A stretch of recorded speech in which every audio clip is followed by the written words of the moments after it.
El título de este evento, de este mensaje es Generación de Cris. Y ahí todo el mundo diría de cristal, generación de Cristo. El término generación de cristal se usa de manera peyorativa para referirse a los jóvenes nacidos entre finales de los 90 y del 2010. Y ustedes saben que esto es un poco flexible. Se les llama oficialmente generación Z. La idea es que como el cristal se perciben frágiles, sensibles y fáciles de romper. Y pensaba, ¿no? Si sos parte de una generación que constantemente te están diciendo que sos así y te llaman así, no es de ánimo eso, ¿no? Pero hay ciertas características que tiene esta generación, su generación, la mayoría de ustedes. La alta sensibilidad emocional, entonces están preocupados por la salud mental, la ansiedad, la depresión, el estrés, las emociones. La conexión digital constante, son nativos digitales, entonces están todo el día con el internet, las redes sociales, los smartphones, los ChatGPT y toda la inteligencia artificial. La valoración de la diversidad, la inclusión, la igualdad de género, las minorías y todas esas cosas que ya sabemos. Otra palabra que define a esta generación es la inmediatez. Quieren todo ya, todo rápido, gratificación instantánea, likes, las entregas inmediatas, streaming, views, fake news, impaciencia, todo ya, todo está tarde. Cuestionamiento de la autoridad, críticos de instituciones tradicionales, eso incluye la política, la religión, la educación. Y obviamente se percibe una mayor fragilidad, hay baja tolerancia a la frustración, se ofenden fácilmente y eso acarrea otros problemas. Y otra característica es el compromiso social y ambiental. Hay movimientos ecológicos, justicia social, derechos humanos. Pero hoy no quiero hablarles de la generación de cristal. Sí voy a mencionar algunas cosas para poder entender y contrastar con Cristo. Pero sí me gustaría hablar de la generación de Cristo. Y a la generación de Cristo le importa poco en dónde naciste, cuándo naciste, en qué año o cuáles fueron tus circunstancias. Porque Cristo es más poderoso que nuestras circunstancias y más poderoso que este mundo y más poderoso que nuestras experiencias. Entonces, hoy quiero hablar de la generación de Cristo. Y me gustaría que me acompañes a Deuteronomio 6, del 1 al 9.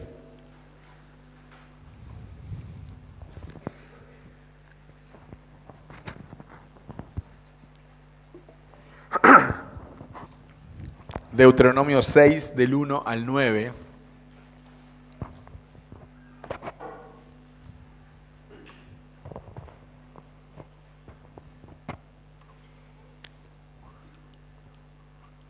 Para los que salieron últimos en la trivia, Deuteronomio está en el Antiguo Testamento. No, mentira, qué feo eso, qué mal. No se ofendan, no sean tan, es un chiste.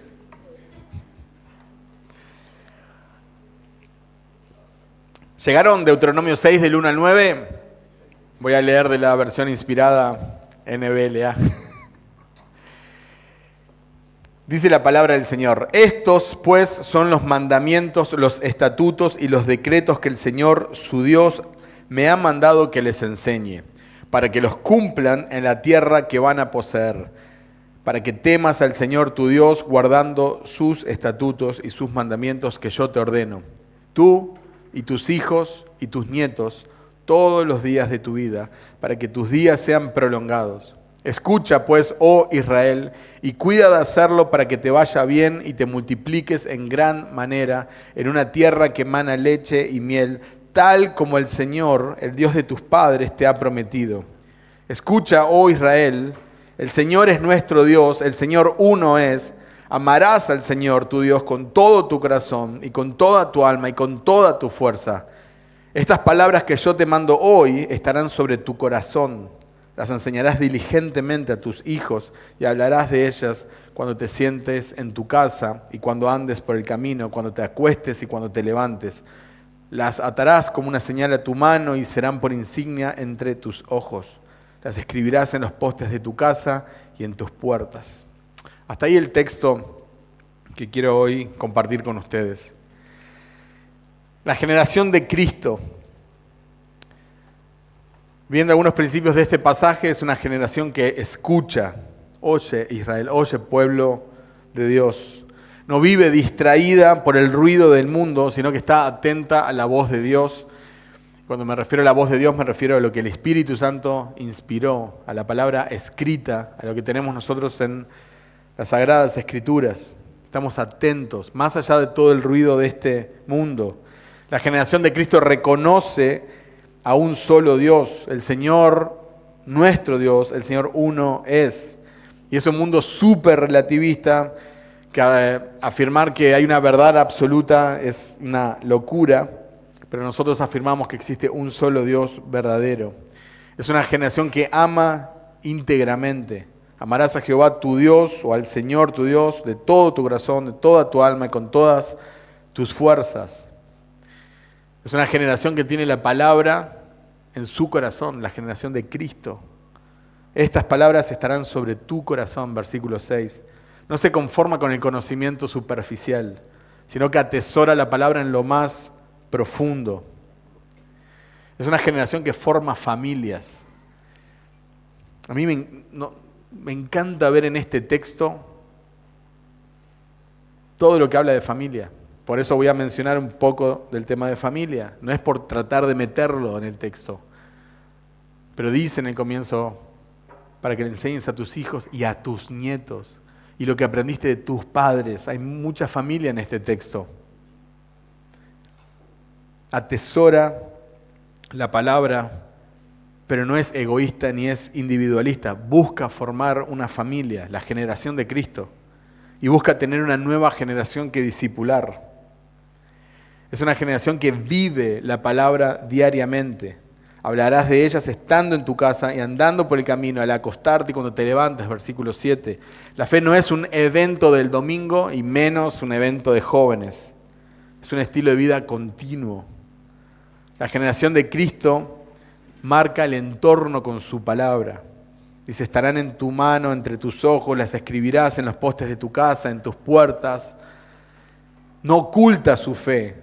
La hace visible en su vida personal, en su vida familiar y en su vida pública. No solo con calcomanías, no solo con camisetas, no solo con tatuajes, sino con toda tu vida. La generación de Cristo es diferente a la generación de cristal y a todas las generaciones. La generación de cristal se quiebra con la presión del mundo.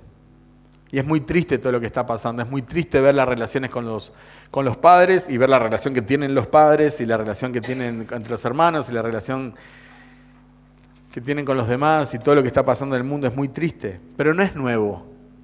No es nuevo. Nadie te puede decir, ay, esta generación. No, no es nuevo. Quizás ahora está un poco más visible porque tenemos tecnología, pero no es nuevo. Y si fuera nuevo, seríamos producto de la generación pasada. Entonces hay que ser respetuosos cuando hablamos también de una generación. Claro que hago chistes, obvio. Soy de una generación, llámame viejo si querés, donde hacemos chistes y nos reímos de todo. No nos ofendemos tan fácilmente. Pero no borramos la realidad con un dedo. Esta generación es producto de la otra generación. La generación de Cristo se afirma en la roca eterna. Ama a Dios de todo corazón, vive su palabra cada día, pasa el mensaje a la próxima generación. Y tiene un mensaje claro, Dios es uno. Este pasaje es conocido como el Shema, que en hebreo significa oír o escuchar. Los judíos hasta el día de hoy lo recitan 2 veces al día. Y este pasaje enfatiza el monoteísmo, que existe un solo Dios, y muchas veces ha querido usar para negar la Trinidad. Pero la doctrina de la Trinidad dice que existe un solo Dios en 3 personas, no 3 dioses. Y lo que más Dios quiere de nosotros, lo que Dios más quiere de vos y de tu generación, es tu amor. A menudo nosotros pensamos que Dios exige miles de cosas de nosotros, y es como una presión. Nuestro dinero, nuestro tiempo, nuestro esfuerzo, nuestra voluntad, nuestra sumisión. Pero lo que Dios quiere es nada más y nada menos que tu amor. Si realmente amamos al Señor de todo corazón, alma y mente, entonces todo lo que somos le pertenece a Él. Entonces todo le vamos a dar, dinero, tiempo, esfuerzo, buenas obras, pero sin amor, aunque tuviéramos esas cosas, de nada serviría. Jesús llamó a esto el gran mandamiento, el primer gran mandamiento. Dios quería que su palabra fuera enseñada de generación a generación. Y estas palabras que yo te mando hoy estarán sobre tu corazón. Antes de pasar la palabra a otros, tiene que estar en nuestro corazón. Y ahí dice, la repetirás a tus hijos. Fíjate que no es opcional, es un mandamiento. Estas palabras van a estar en tu corazón primero y después, naturalmente, se las vas a pasar a tus hijos. Si tenés la palabra de Dios y si tenés hijos, entonces debes de enseñarle la palabra del Señor a ellos. Hablarás de ellas estando en tu casa, andando por el camino, al acostarte, cuando te levantes, todo el tiempo, constantemente, no es opcional. No apago la palabra cuando estoy en la universidad, no apago la palabra cuando estoy en el trabajo, no apago la palabra cuando estoy con mis amigos no cristianos, no apago la palabra cuando estoy solo y nadie me ve, no apago la palabra. Constantemente me estoy predicando el Evangelio y me estoy recordando. Porque no importa en qué año nací, ni cómo fueron mis padres, ni qué sociedad vivo, ni cuál es mi cultura, ni en qué país estoy, ni qué hace la gente a mi alrededor. Soy una generación de Cristo. Porque profeso, digo que nací de nuevo, que nací en Él, que estoy en Él. Fui bautizado en la iglesia, me identifico con su cuerpo, soy miembro de una iglesia. Entonces, soy la generación de Cristo. Dice, las atarás como una señal en tu mano. En la época de Jesús, el pueblo judío basaba la práctica de usar filacterías en este pasaje. Y las filacterías eran pequeñas cajas que contenían como pergaminos con escrituras. Entonces, ellos las usaban, se las sujetaban a la frente, a la mano, usaban correas de cuero.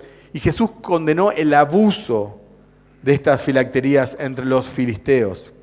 Ellos hacían cajas grandes para mostrarle a la gente cuán espirituales eran. Es como si yo andara con una Biblia acá siempre atada a mi brazo. Mirá, la Biblia está atada a mí. Y cada día ando con una Biblia más grande para que veas cuánto de la palabra hay en mí. Era todo superficial y Jesús los reprende. Ellos andaban con cosas ostentosas para mostrar mayor espiritualidad.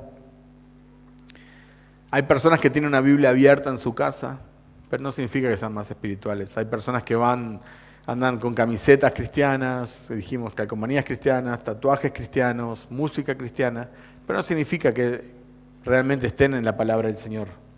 Pero nosotros como generación de Cristo, nosotros sí queremos que eso sea una realidad en nuestra vida. Dios quiere ser amado y enseñado en las familias. Es un mandamiento del Señor amarlo con todo nuestro ser, pero también es un mandamiento enseñarlo a nuestros hijos. Y capaz que uno está pensando, está todo bien, pero si somos jóvenes y nos invitaste y la mayoría no estamos casados y no tenemos hijos, ¿para qué me estás hablando de esto? Ahora vas a ver. Ahora vas a ver por qué te estoy hablando de esto. Porque tu matrimonio empieza hoy y tu relación con tus hijos empieza hoy, no cuando te casás, no cuando decís el sí en el altar. Empieza hoy. Hoy tenés que buscar la santidad, hoy tenés que buscar los propósitos de Dios, hoy tenés que vivir como generación de Cristo. Entonces yo creo que este pasaje tiene algo que enseñarnos a todos nosotros, independientemente de tu estado civil, de tu edad, de tu cultura. Dios tiene algo para decirnos, porque es su palabra. Debemos recordar la palabra del Señor en todo tiempo y debemos enseñarla a nuestros hijos. El texto es claro. Lamentablemente, muchos en esta generación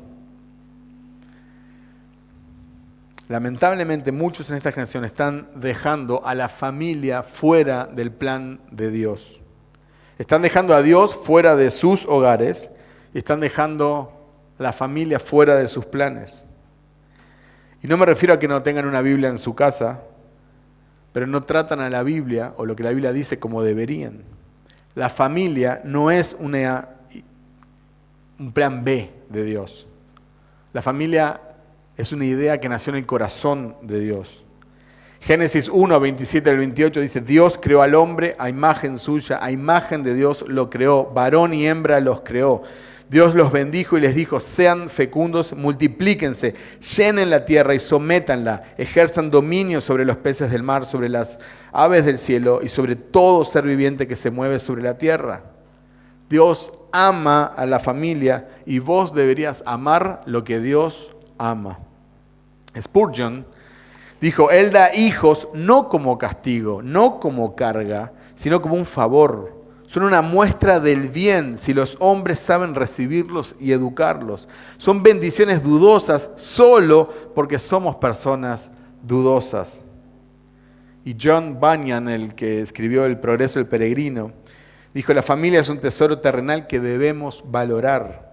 A través de la crianza de nuestros hijos en la fe estamos contribuyendo al crecimiento del reino de Dios en la tierra. Solo esa frase, si te podés acordar solo de esa frase, recordala y meditala, cuestionala, pensala y decime qué sacás. La familia es un tesoro terrenal que debemos valorar. A través de la crianza de nuestros hijos en la fe estamos contribuyendo al crecimiento del reino de Dios en la tierra. John Bunyan la tenía re clara. Si tenés hijos y los criás en el camino del Señor, estás contribuyendo al que el reino de los cielos crezca acá en la tierra. Hasta Napoleón Bonaparte, que no era cristiano, dijo, dadme familias grandes y haré de Francia el más grande de los imperios. Una de las áreas en las cuales Satanás ha ganado más terreno es en el área de la familia. Hemos permitido que la sociedad defina y redefine los conceptos de masculinidad, feminidad, matrimonio, crianza. Hemos dejado que la sociedad nos diga si debemos casarnos o no, o cuántos hijos debemos de tener, si debemos de tener hijos. 2 hijos máximo. Si no, ya hay un problema, ¿cómo vas a tener más de 2 hijos? Pero puedes tener 6 perros, 2 gatos, y eso nadie lo va a cuestionar.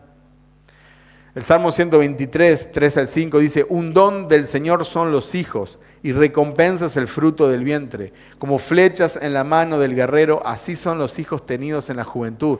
Bienaventurado es el hombre que de ellos tiene llena su aljaba. No será avergonzado cuando hable con sus enemigos en la puerta. Un don del Señor son los hijos. ¿Qué son los hijos? Un regalo del Señor. Y recompensa el fruto del vientre. Como flechas en la mano del guerrero, así son los hijos tenidos en la juventud. Bienaventurado o bendecido o dichoso es el hombre que de ellos tiene llena su aljaba. La aljaba de donde se llevaban las flechas. Llena. No 1 o 2, llena. No será avergonzado cuando hable con sus enemigos en la puerta. Dios dice que los hijos son una bendición. Dios dice que los hijos son un privilegio. Dios dice que es bueno tener hijos en la juventud. Dios dice que es bueno, que es una bendición tener muchos hijos. Estoy leyendo la palabra de Dios. No es para que discrepes conmigo. Estoy leyendo la palabra del Señor. No interpreté nada. Entonces, ¿qué deben hacer los jóvenes a la luz de la palabra de Dios? Casarse y tener muchos hijos. Tener familias para la gloria de Dios. Esa es mi convicción.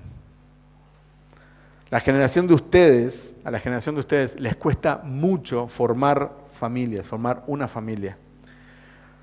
Puede haber muchas causas. Falta de compromiso, celo, tolerancia y la frustración, falta de madurez, falta de responsabilidad, adolescencia eterna,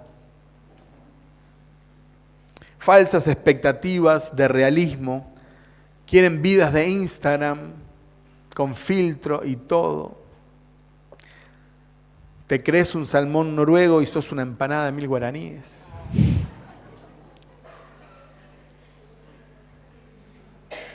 Suena chiste, pero es verdad. Vos escuchás hablar a la gente y quieren tener al lado a Brad Pitt y no voy a mencionar a ninguna mujer, obviamente, porque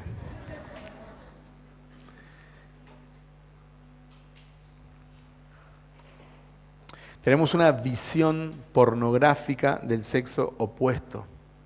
Esta generación, lamentablemente, se fija en cosas y ve cosas que no debería estar fijándose tanto. Pero lamentablemente, por todas las porquerías que consume, los ojos después ya ven con un filtro. Y así podríamos seguir hablando. Y esto es para ambos lados, ambos sexos. Buscan cosas que no serían tan importantes. Y no digo que no puedas tener un gusto personal, físico, obviamente, una persona que tenga cierta economía, bueno, todo bienvenido, obviamente. Si puede ser una persona, un modelo con mucho dinero, y bueno, bienvenido sea. Pero tenés cuidado con lo que deseas y lo que tenés en la lista. Y no dejes pasar gente que por ahí ama al Señor y es súper piadosa, porque vos te estás mirando con un par de filtros que no deberías de ver, que te impuso esta sociedad. Buscás una perfección que vos no tenés y que no es real. Nicolás Tinbergen nació en 1907, murió en 1988, fue un zoólogo holandés. Y es uno de los padres de la etología. ¿Qué es la etología? Bueno, la etología es la rama de la biología que estudia el comportamiento de los animales. Y recibió Nicolás Tinbergen el Premio Nobel de Medicina en el año 1973. ¿Por qué les menciona a Nicolás Tinbergen? Porque él descubrió los estímulos supernormales. Cuando escuché esto hace mucho tiempo, me voló la cabeza. Él hizo animales artificiales para comprobar cómo los animales naturales cambiaban su comportamiento. Les voy a poner algunos ejemplos. Él hizo peces artificiales y los pintaba con un color mucho más intenso que los peces naturales. Los peces artificiales producían un comportamiento más intenso en los otros animales. Por ejemplo, había unos peces que los atacaban, pero cuando atacaban a estos peces artificiales, que tenían colores más brillosos e intensos, los atacaban con mucha más furia, con mucha más fuerza. Hizo huevos de yeso para imitar los huevos de pájaro. Y los huevos de pájaro artificiales los hacía más grandes y con colores intensos. Entonces los pájaros dejaban de cuidar a sus huevos naturales para ir a cuidar a huevos artificiales. ¿Podrás creer? Y quizás el más interesante de los casos, la mariposa Argynis pafia se emociona mucho más con un cilindro que da vueltas, que está pintado, que está girando, pero es un cilindro, que con una mariposa hembra de verdad. Y trata de conquistarla a este cilindro y reproducirse, pero no puede y sale lastimado. Pero aún así sigue yendo, porque le entusiasma mucho más el cilindro pintado que una mariposa hembra de su especie. Y mis queridos amigos, todo esto lo traigo a colación porque nosotros vivimos rodeados de estímulos supernormales y nos están dañando, nos están lastimando. No los podemos evitar todos, pero por lo menos quiero que los tengas presente. El autotune. ¿Quién canta bien y quién canta mal? Importa. Cualquier banana se para, con respeto a los bananas, se para frente a él con el autotune, te arreglan y cantás. La cirugía estética. Hay personas que se estiran la piel para tener piel más clara o estar todo el día en la cama solar para tener piel más bronceada. Se cambian la nariz, se operan todos, se agregan más, se quitan, se ponen. Cuando tengas un hijo, la genética no te va a mentir. Si sos narigón, tu hijo posiblemente salga narigón. ¿Se entiende? La cirugía no te cambia el ADN. Los dientes blancos. Nosotros vemos dientes normales ahora, que no pasaron por los brackets o que no han sido blanqueados y no nos gustan. Lo mismo que los peces, ¿se acuerdan? Igual. Y no estoy entrando ahora que si te blanqueaste los dientes está mal, o que... No, entiéndame por dónde va el punto. Estamos rodeados de estímulos súper normales. El Instagram. La gente se esfuerza por mostrar un estilo de vida. Sube una foto cada 6 meses igual, no importa, ¿no? Pero esa foto está retocada y está en el jardín de su casa al lado de la parrilla, ¿viste? Pero no, y la sombra, el pelo y todo, ¿viste? ¿Por qué? Entonces ¿qué queremos mostrar? ¿Qué queremos? Que nos vamos de vacaciones, que comemos esto, que tenemos gran vida social. ¿Qué querés demostrar? Y lo veo obviamente mucho más fuerte en esta generación que en las anteriores, porque los viejos, como yo, de 42, no estamos sacando fotos todo el día. No tenemos eso, porque no nacimos con eso. No estoy diciendo que seamos mejores. Me encantaría sacar más fotos de la que saco. Pero hay algo que es un chip. Ni que hablar de la pornografía. No voy a profundizar porque creo que es bastante claro lo que producen. Los cultos online. Nos acostumbramos a ver qué predicador me gusta. Este predicador me gusta.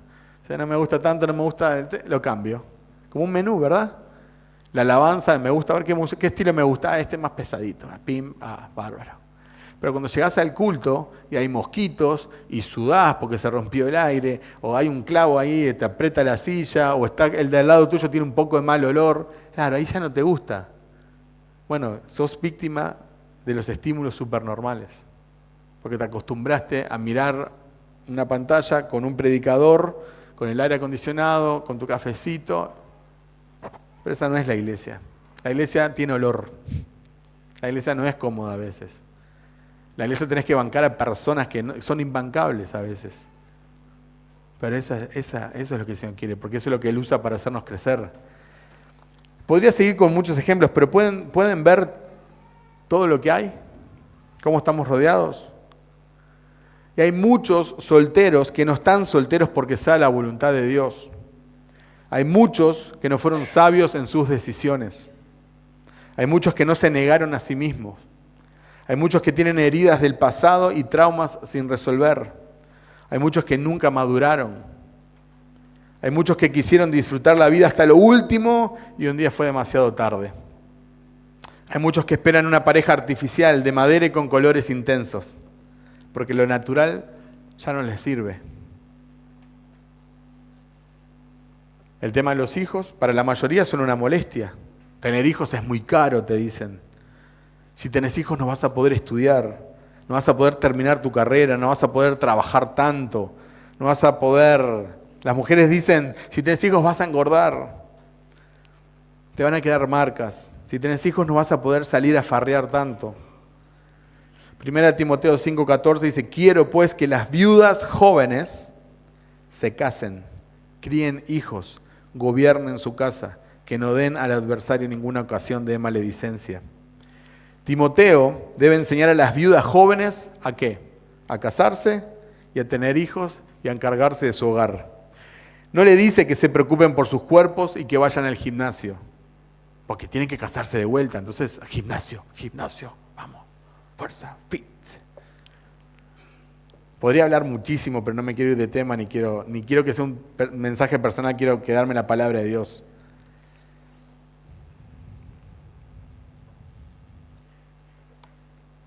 No les dice que emprendan un negocio para ayudar a los pobres. No les dice que estudien una maestría. No les dice que pasen todo el día en la iglesia tampoco. Les dice, cásense, tengan hijos y cuiden su hogar. ¿Qué es lo que le enseño a mis hijos para cuando sean adultos? Que se casen, que tengan hijos y que sirvan al Señor. Dios dio muchas instrucciones para la familia, pero nosotros hemos dejado a Dios fuera del hogar. Y hemos dejado a la familia fuera de nuestros planes.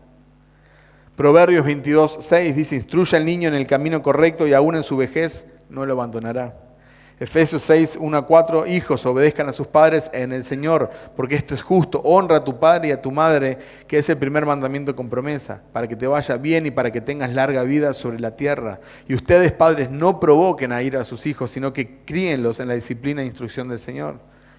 1 Timoteo 5:3-4 dice, honra a las viudas que de verdad son viudas, Pero si alguna viuda tiene hijos o nietos, que aprendan estos primeros a mostrar piedad para con su propia familia y a recompensar a sus padres, porque esto es agradable delante de Dios. Fíjate todos los pasajes, y podría muchos más. ¿Cuántos pasajes hay que hablan de la familia, de las relaciones, de las responsabilidades? La familia está en el corazón mismo de Dios, porque Dios quiere que el Evangelio esté en el corazón de la familia. Déjame decirlo una vez más. La familia está en el corazón mismo de Dios, porque Dios quiere que el Evangelio esté en el corazón mismo de la familia. La primera razón por la cual tenés que casarte y tener hijos, a menos que Dios tenga una misión especial para tu vida y te dé el don de abstinencia, está perfecto. Quizás Dios tiene una misión, quizás vas a ir a Corea del Norte y no es bueno que vayas con hijos. Quizás es la voluntad de Dios que te quedes soltero. No estoy hablando para esa gente que tiene una convicción de parte de Dios. Estoy hablando para la otra gente. La primera razón es el Evangelio. Es el Evangelio. Éxodo 10, del 1 al 2, dice: entonces el Señor dijo a Moisés: preséntate a Faraón, porque yo he endurecido su corazón y el corazón de sus siervos para mostrar estas señales mías en medio de ellos, y para que cuentes a tu hijo y a tu nieto cómo me he burlado de los egipcios y cómo he mostrado mis señales entre ellos, y para que ustedes sepan que yo soy el Señor. Este pasaje me mata. Es una locura. A muchas personas les llama la atención que Dios ha endurecido el corazón de Faraón. Discuten si Dios simplemente retiró su gracia sobre Faraón y lo dejó ser, o si activamente Dios hizo que el corazón de Faraón fuera menos sensible como parte de su juicio. Pero el punto de este pasaje no es perdernos en debates teológicos interminables.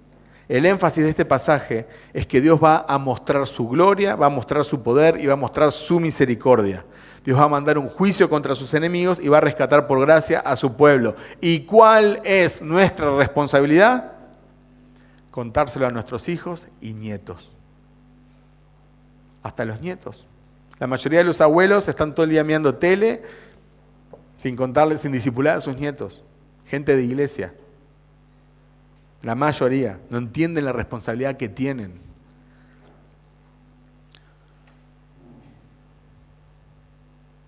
Para que su pueblo contara a sus hijos y sus nietos cómo Él se burló de sus enemigos. Y en este contexto está la última plaga, que es cuando el ángel destructor va a matar a todos los primogénitos, pero solo aquellos que están bajo la sangre del cordero, obviamente van a vivir, no van a estar bajo el juicio de Dios. Entonces, lo que está en el corazón del pasaje y lo que Dios quiere que nosotros le contemos a nuestros hijos es el Evangelio. Es el Evangelio. Nos casamos por el Evangelio, tenemos hijos por el Evangelio primeramente. ¿Te das cuenta que si Satanás puede convencerte de no casarte y no tener hijos, él gana? No, ya sé que somos más que vencedores, que Cristo tiene la victoria final. Sí, estamos hablando humanamente en el día a día. Él gana, te gana una batalla, te gana a vos. Gana. Porque Dios quiere que el Evangelio pase a la próxima generación a través de los hogares. Él quiere usar matrimonios para mostrar el amor en su iglesia. Que la gente al ver un matrimonio vea la unión entre Cristo y su pueblo. Ese es el propósito del matrimonio. Que vea la unión entre Cristo y su pueblo. Un amor eterno, un pacto eterno inquebrantable. Él quiere que los padres le enseñen el Evangelio a sus hijos, no el seminario, no la iglesia, no los amigos, los padres. Deuteronomio 11, 18, 19 dice: graben pues estas mis palabras en su corazón y en su alma, átenlas como una señal en su mano y serán por insignias entre sus ojos. Enséñenlas a sus hijos, hablando de ellas cuando te sientas en tu casa y cuando andes por el camino, cuando te acuestes y cuando te levantes, enseñándole a tus hijos. Deuteronomio 32, 45 y 46, cuando terminó Moisés de hablar todas estas palabras a todo Israel, les dijo: fijen en su corazón todas las palabras con que les advierto hoy. Ordenarán a sus hijos que obedezcan cuidadosamente todas las palabras de esta ley. Joel 1, del 1 al 3. Palabra del Señor que vino a Joel, hijo de Petuel. Oigan esto, ancianos, y presten oído, habitantes de toda la tierra. ¿Ha acontecido cosa semejante en sus días o en los días de sus padres? Cuéntenselo a los hijos de ustedes, y sus hijos a los suyos, y sus hijos a la siguiente generación. Y créeme que dejé muchos pasajes de lado porque no puedo estar todo el día leyendo todos los pasajes que hay. La familia está en el corazón de Dios, porque Él quiere que el Evangelio esté en el corazón de la familia. La mayoría de los solteros está buscando su ayuda idónea, pero la pregunta es, ¿vos sos ayuda idónea? ¿Vos sos ayuda idónea? ¿Vos sos el regalo de Dios para uno de sus hijos o sus hijas? Si vos no vas a la iglesia fielmente, ¿vas a encontrar un hijo de Dios? ¿Dónde esperás encontrarlo? ¿En la discoteca? Si vos no lees la Biblia, ¿vas a detectar si la persona es madura o no? Si vos no orás, ¿vas a ser guiado por el Espíritu Santo? No importa todo lo que digas, importa lo que ven en vos. Si no sos miembro de la iglesia, ¿cómo sé que sos un creyente comprometido si ni siquiera sos miembro de la iglesia? Quiero animarlos a que pasen del cristal a la roca. Del cristal de este mundo a la roca que es Cristo. El llamado del Shema a una generación frágil. ¿Sí? Es una generación que se percibe frágil, que no tiene raíces firmes. Pero el Shema es un llamado a la firmeza, a escuchar, a amar, a vivir su palabra, a pasarla a la próxima generación. Jesucristo mismo citó el Shema como el gran mandamiento. Y no fue solo para Israel. Cristo lo pone en el centro del Evangelio. La generación de cristal puede ser transformada en una generación firme en la roca, si escucha, si ama, si guarda, si pasa. Cristo es el cumplimiento. Él es la palabra hecha carne, la roca inconmovible. Un espejo roto refleja 1000 imágenes distorsionadas, pero ya no sirve para darte tu imagen correcta. Puede reflejar muchas cosas, pero no va a dar la realidad de tu imagen. Y así vive esta generación, con 1000 identidades, con 1000 verdades, con 1000 voces. Pero el Shema nos recuerda que hay un solo Dios verdadero, y que a Él debemos de seguir.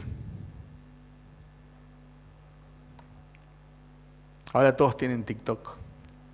Yo no tengo TikTok, porque soy bien macho y cristiano. Si tenés TikTok, revisate. Es un chiste. No les dé ansiedad. Mentira, perdón. Y prometí no hacer chistes, perdón. Un video de TikTok dura segundos y se olvida. En cambio, el Shema pide que la palabra esté grabada en tu corazón, repetida en familia, escrita en las paredes de tu hogar. Lo que Dios quiere no es un scroll espiritual, sino una vida saturada de su palabra y del Evangelio. Espero que todos nosotros podamos hoy tomar el compromiso de esforzarnos un poquito más y dar el próximo paso.